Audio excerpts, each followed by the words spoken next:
Bunch of forks back in from paint today. More of those pounding beers in that baby blue. Looks like we also got some 7-inch 4-piece cruiser bars in that baby blue.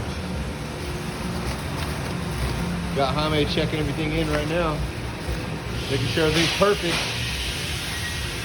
Bunch of red, trans red, and trans gold 7-inch 4-piece cruiser bars as well.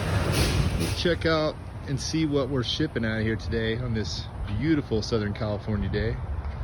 Oh, we got some slide pipes heading off to Pusher. That's in Denver, Colorado. We've got some Challenger frame kits heading off to Brooklyn, New York, Messerall shop. We've got some Harpers heading off to Knoxville, Tennessee. Some more Harpers. Some Beach Mafia in Oceanside, California. Empire getting a bunch of frames and parts today. Looks like they're getting a bunch of Holy Diver frames. Some more Challenger frame kits heading off to the Source in Louisville, Kentucky. Julio, who you packing? I'm packing another Source order. The Source order. Get a bunch of forks, a bunch of handlebars, and some frames. Steven's over here packing a bunch of small orders that are going out through USPS. So we're getting pretty international this week. We got a big order heading off to the UK. Bunch more product over here. Gonna also hit a bunch of frames. Got a bunch of frames and product heading off to Japan at a distributor there. We also have some product heading off to Germany and to Hong Kong. So yeah, getting international this week. Hey Thomas, what are you doing?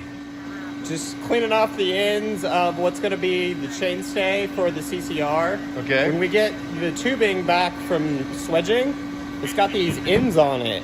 So I've got to clean those up, fit in the dropouts.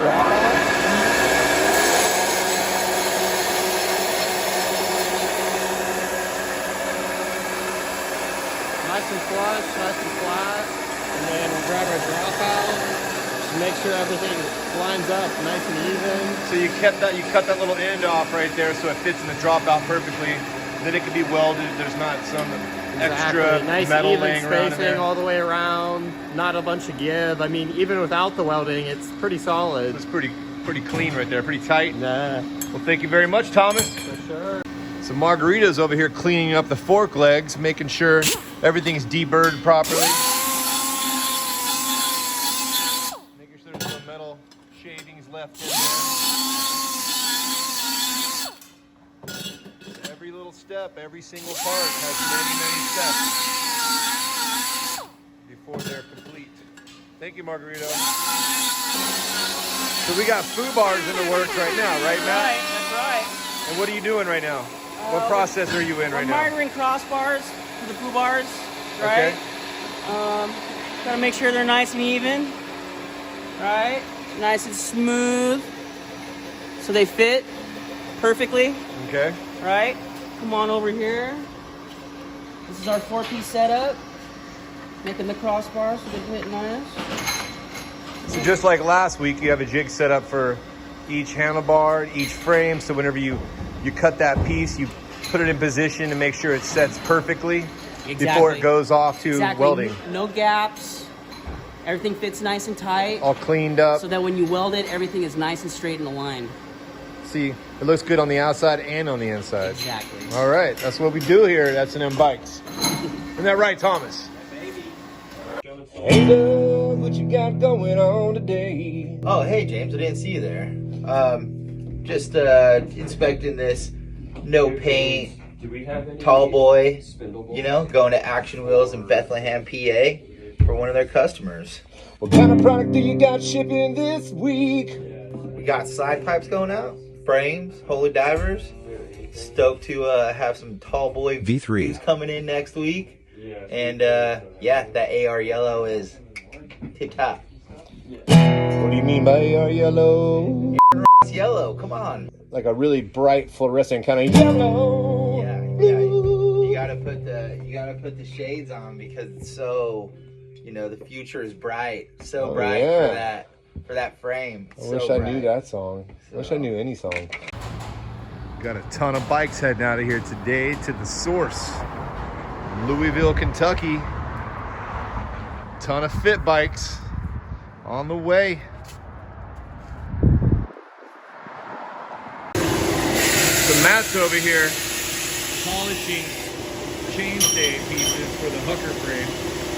Now these all have to be polished to get off any oil or any kind of residue that's on the material itself. So when the guys down the welding aisle get the pieces, it's clean and ready to be welded.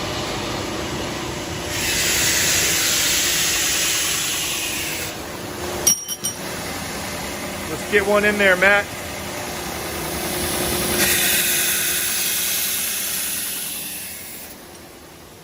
There you go. So the next step after the chainstay pieces for the Hucker are polished up, get rid of any kind of oil or anything like that. That's correct. Matt brings it over here, and he's gonna take over now. Yep. So we're gonna stamp the chainstays.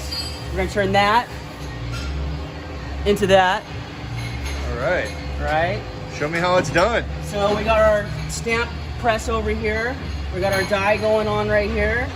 Right. It's got a little S bend in the middle of it, so that when you stamp it down, it forms it.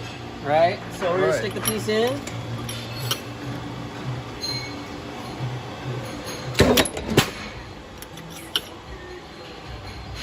Awesome. And that's your finished product. Let's get another one of those. So this just pushes it down with a ton of pressure, and this die that's in here is interchangeable for other frame pieces, right? Yes. All right, let's get one more of those. I'm gonna get it from this angle right here.